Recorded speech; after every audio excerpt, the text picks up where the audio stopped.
نمازیوں کی 5 قسمیں ہیں، ابن القیم رحمۃ اللہ علیہ نے لکھی ہیں۔ ایک نمازی وہ ہے جو پڑھتا بھی ہے چھوڑتا بھی ہے، 3 بھی پڑھ لیتا ہے، 5 بھی پڑھ لیتا ہے، 2 بھی پڑھ لیتا ہے، ساری چھوڑ دیتا ہے، ساری پڑھ لیتا ہے۔ نہ اس کو بے نمازی کہہ سکتے ہیں، نہ اس کو پکا نمازی کہہ سکتے ہیں، اس کو جہنم میں پھینکا جائے گا، یہ متہاون ہے، متہاون۔ فویل للمصلین الذین هم عن صلاتهم ساہون، ویل ہے ان نمازیوں کے لیے، لفظ نمازی آیا ہے تو بے نمازی اس سے مراد نہیں ہے۔ کون سے نمازی؟ جو اپنی نماز سے غافل ہیں، پڑھی پڑھی نہ پڑھی نہ پڑھی، آگے کر دی پیچھے کر دی، قضا کر دی، سفر میں ہیں جی کوئی نہیں، گھر جاتے کٹھی پڑھ لیں گے۔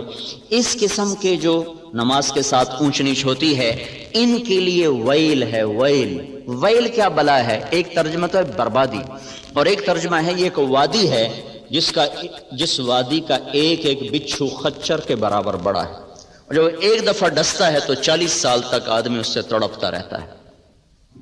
تو ایک تو وہ ہیں جو کبھی پڑھ لیتے ہیں کبھی چھوڑ دیتے ہیں، مرضی کے ہیں، تو ان کو بے نمازی والی پکڑ تو نہیں ہوگی، لیکن جائیں گے یہ بھی آگ میں۔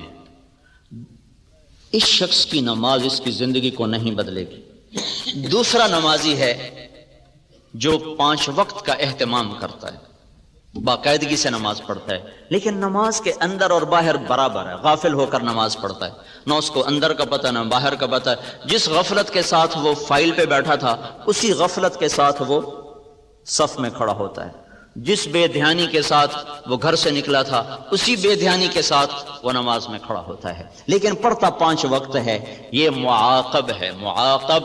یہ نماز کے چھوڑنے یا غفلت کی وجہ سے جو پکڑ ہے اس میں نہیں آئے گا، لیکن اس کی ڈانٹ ڈپٹ ہوگی، تنبیہ ہوگی، معاقب۔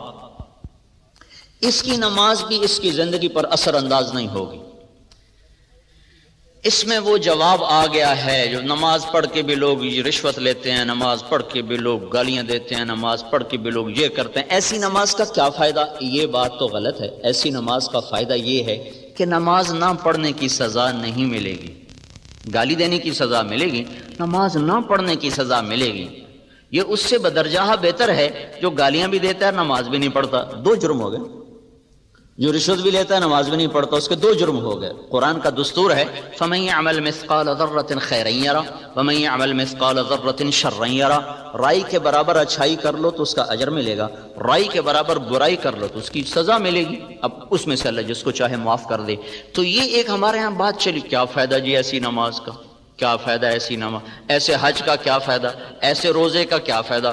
سارا دن ہیرا پھیری کرتے ہیں، ایسے روزے کا کیا فائدہ؟ اس روزے کا اتنا فائدہ ہے کہ نہ پڑھنے نہ رکھنے کی سزا نہیں ملے گی، یہ فائدہ ہے۔ یہ کوئی تھوڑا فائدہ نہیں، بہت عظیم فائدہ ہے، بہت بڑا فائدہ ہے۔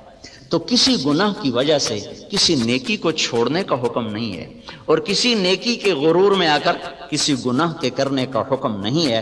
افراط و تفرید سے بچ کر چلنے کا نام اسلام ہے۔ کسی نمازی سے کوئی غلطی ہو جائے، تیری نماز کا کیا فائدہ؟ کوئی داڑھی والا غلطی کر لے تو داڑھی رکھ کے جھوٹ بولتا ہے، تو میں کہتا ہوں داڑھی منڈانے سے پھر جھوٹ بولنا حلال ہو جاتا ہے؟ وہ ساڑھی تا جی خیر ہے، تسی داڑھی رکھ کے جھوٹ بولی جاندے ہو، کیوں؟ تیرا کلمہ میرا کوئی وکھرا ہے؟ بھائی جھوٹ کا حرام ہونا داڑھی کی وجہ سے تو نہیں، جھوٹ کا حرام ہونا تو کلمے کی وجہ سے ہے۔ سچ کی پابندی داڑھی کی وجہ سے نہیں ہے، سچ کی پابندی تو کلمے کی وجہ سے۔ عدل و انصاف کا تقاضا کلمے کی وجہ سے ہے نا، کہ داڑھی کی وجہ سے۔ ان کا جی داڑھی رکھ کے گناہ کریں پھر بڑی بری بات ہے، تو میں نے کہا کلمہ پڑھ کے جو گناہ کرتے ہو وہ بری بات نہیں۔ شرم و حیا کے تقاضے کلمے کے ساتھ متعلق ہے، شرم و حیا کا جوڑ کلمے کے ساتھ، اور جتنے بھی حلال و حرام کے ترازو ہیں وہ کلمے کے ساتھ ہیں۔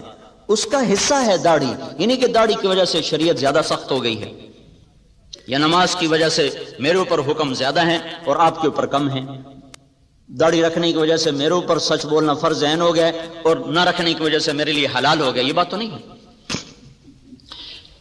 تو دوسرے درجے کا نمازی جو ہے تو پابند لیکن غافل ہو کر پڑھتا ہے۔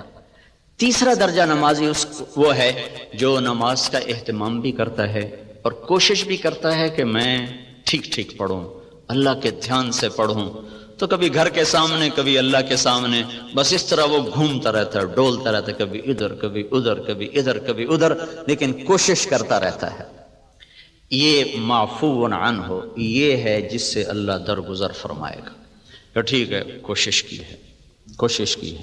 ابھی تک نماز پر جو قرآن کے وعدے ہیں، تنہا عن الفحشاء والمنکر ونحن نرزقك والعاقبۃ للتقوی وقد افلح المؤمنون الذین هم فی صلاتهم خاشعون، کامیاب ہو گئے نماز پڑھنے والے اور رزق ملے گا نماز پر اور برائی سے نکل جاؤ گے نماز پر۔ ابھی وہ درجہ نہیں آیا، چوتھا درجہ آ گیا ہے، وہ جس پر نماز اپنی طاقت کے ساتھ ابھر کر آتی ہے۔ وائرس سے بچی ہوئی نماز ہے۔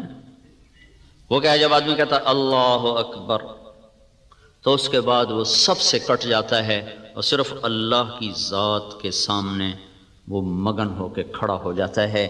یہ ہے قرآن کا مخاطب نمازی، اور یہ وہ نماز ہے جو اس کو برائی سے بھی روکے گی، بے حیائی سے بھی روکے گی۔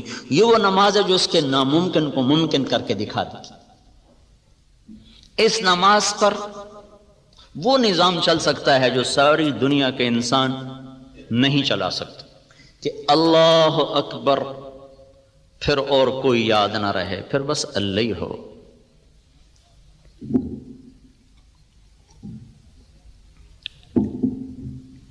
عروہ بن زبیر رضی اللہ تعالیٰ عنہ کا پھوڑا نکلا ہے پاؤں میں، وہ آگے بڑھنا شروع ہوا تو طبیب نے کہا کاٹنا پڑے گا ورنہ یہ سارا زہر پھیل جائے گا۔ تو کہنے کہ کاٹ دو۔ ان کا پھر آپ کوئی نشہ پی لیں تاکہ کاٹ دیں؟ تو انہوں نے فرمایا ایمان اور نشہ ایک پیٹ میں کبھی جمع نہیں ہو سکتا۔ جس پیٹ میں نشہ جاتا ہے اس سے ایمان نکل جاتا ہے۔ میں نماز شروع کرتا ہوں تم کاٹ لینا۔ تو ایسے بیٹھ کر انہوں نے پاؤں یوں کر کے پھیلا دیا اور نماز کی نیت باندھ کے بیٹھ گئے۔ تو اس زمانے میں وہ تیز دھار آلے سے کاٹتے تھے، پھر اس پر گرم تیل پھینکتے تھے تاکہ سارے اوپر والے زخم جل جائیں اور خون بہنا بند ہو جائے۔ تو اتنے دو تکلیف دہ عمل، پہلے کاٹا گیا، پھر تیل ڈالا گیا، پھر پٹی، اس سب کے دوران ان کے جسم میں جنبش بھی نہیں ہوئی۔ سلام پھیرنے کے بعد فرمانے لگے مجھے کچھ پتہ نہیں چلا تم نے کب کاٹا اور کیسے کاٹا۔ پھر اپنے پاؤں کو دیکھ کر فرمایا اللہ تو گواہ رہنا، میرا یہ پاؤں کبھی بھی تیری نافرمانی میں نہیں اٹھا۔ یہ وہ نمازی ہے جس کی نماز پر اللہ تعالیٰ کے وعدے ہیں، نماز پڑھو گے یہ ہو جائے گا، نماز پڑھو گے دروازے کھل جائیں گے، نماز پڑھو گے جنت مزین ہو جائے گی، نماز پڑھو گے فتوحات کے در کھلیں گے، نماز پڑھو گے رزق کھلے گا، نماز پڑھو گے برائی سے نکلو گے، نماز پڑھو گے اللہ کی غیبی تائید تمہیں شامل ہو جائے گی، نماز پڑھو گے ناممکنات تمہارے لیے ممکن ہو جائیں گی۔ یہ وہ مقام ہے جہاں پر آ کر اللہ تعالیٰ کا غیبی نظام حق میں ہو جاتا۔ پانچواں درجہ ہے جو بہت خال خال لوگوں کو ملتا ہے، جو اللہ کے نبی نے فرمایا تھا کہ نماز آنکھوں کی ٹھنڈک بن جائے، نماز راحت بن جائے، نماز ساری تھکن دور کر دے۔ جعلت قرۃ عینی فی الصلاۃ، نماز آنکھوں کی ٹھنڈک بن جائے۔ یہ مقربین لوگ، وہ 22ویں گریڈ کے لوگوں کو یہ نماز ملتی ہے۔ جب وہ اللہ اکبر کہتے ہیں تو پھر وہ ساری دنیا سے غافل ہو جاتے ہیں۔ ابو ریحانہ رضی اللہ تعالیٰ عنہ جہاد کے سفر سے واپس آئے، یا کسی سفر سے، صرف سفر کا لفظ ہے، تو جب رات کو کمرے میں بیوی کے ساتھ خلوت میں آئے تو کہنے لگے 2 نفل پڑھ لوں پھر بیٹھتا ہوں۔ کہنے لگے پڑھ لو۔ 2 نفل جو شروع ہوئے، رات ڈھلتے ڈھلتے ڈھلتے ڈھل گئی اور ابو ریحانہ کے نفل ختم نہ ہوئے، یہاں تک کہ مؤذن کی اذان پر جا کر انہوں نے نماز ختم کی، سلام پھیرا تو ان کی بیوی نے کہا ابو ریحانہ یہ کیا جفا ہے، پہلے سفر کی جدائی، پھر کمرے میں رہ کر یہ میرے اوپر زیادتی، کیا میرا حق نہیں تھا؟ کہنے لگے مجھے اللہ کی قسم میں بھول گیا۔ کہنے لگے اللہ کے بندے، ایک کمرے میں بیٹھ کر تو کیسے بھول گیا؟ یہ ہمارے تو لوگ چلے میں جاتے ہیں نا، وہاں بھی روز فون بیویوں کو کرتے ہیں کہ حال ٹھیک ہے، آج کی پکائے نے؟ آج پالک پکائے۔ چلے میں جا کر بھی یہ جو موبائل فون روز۔ ایک مولوی صاحب سال لگا رہے تھے میرے پاس، کہنے کہ بیوی کا خط نہیں آ رہا، بڑا پریشان۔ میں نے کہا اچھا ٹھیک ہے دعا کرو۔ تو کوئی 15-20 دن گزرے تو میں گزرا تو وہ مولوی صاحب جو تھے نا ایسے لیٹے ہوئے، امریکہ سے آئے تھے سال لگانے کے لیے جماعت، تو لیٹے ہوئے لیٹے ہنس رہے تھے۔ آپ یقین مانے مجھے کچھ پتہ نہیں، لیکن میں نے اندازہ لگایا کہ لگتا ہے خط آ گیا۔ میں نے کہا مولوی صاحب کیا بیگم کا خط آ گیا؟ کہنے لگے ہاں آ گیا۔ اور یہاں ایک کمرے میں ان کو یاد ہی کوئی نہیں ہوا میرے پاس کوئی ہے۔ تو وہ کہنے لگی اللہ تیرا بھلا کرے، تجھے میں کیسے بھول گئی، تیرے برابر تو بیٹھی ہوں۔ کہنے لگے جب میں نے قرآن پڑھنا شروع کیا تو میرے آگے جنت کھل گئی، مجھے کچھ یاد نہیں رہا۔ یہ بھی نماز کا ایک درجہ ہے۔ پر چلو یہ نہ صحیح، اتنا تو ہو، کوئی ادھیڑ بن تو ہو، کچھ ادھیڑ بن تو ہو۔ ادھیڑنا ہی ادھیڑنا، بخیے ادھیڑ کے رکھ دیے، کچھ بنے کچھ ادھڑے، اتنی تو ہو جائے نماز، کبھی اللہ کے سامنے کبھی گھر کے سامنے۔ جب ایسی نہ پڑھ سکیں تو پھر بعد میں نہ، اس لیے تو ہے جب آپ سلام پھیرتے تو کہتے تھے اللہ اکبر، پھر کہتے تھے استغفر اللہ استغفر اللہ استغفر اللہ، میرے مولا مجھے معاف کر دے، مجھے معاف کر دے، مجھے معاف کر دے۔ کون سا گناہ کیا ہے جس پر معافی مانگی جا رہی؟ یہ کیا ہے کہ جیسے تیرے سامنے کھڑا ہونا تھا میں نہیں کھڑا ہو سکا، مجھے معاف کر دے۔ جیسے تیرے سامنے سجدوں کی ضرورت تھی میں ویسے سجدے نہیں کر سکا، یا اللہ تو مجھے معاف کر دے۔ تو اللہ تعالیٰ آپ کو وہ سجائے گا، وہ علم آپ پر کھولے گا کہ جیسے آج کا یہاں کا بڑا ڈاکٹر وہ ہے جو یورپ سے امریکہ سے ڈگری لے کر آ رہا ہو، پھر ایک وقت آپ اپنی آنکھوں سے دیکھیں گے کہ وہاں سے دنیا اڑ اڑ کر آئے گی اور آپ سے سیکھے گی کہ ہمیں بھی بتاؤ۔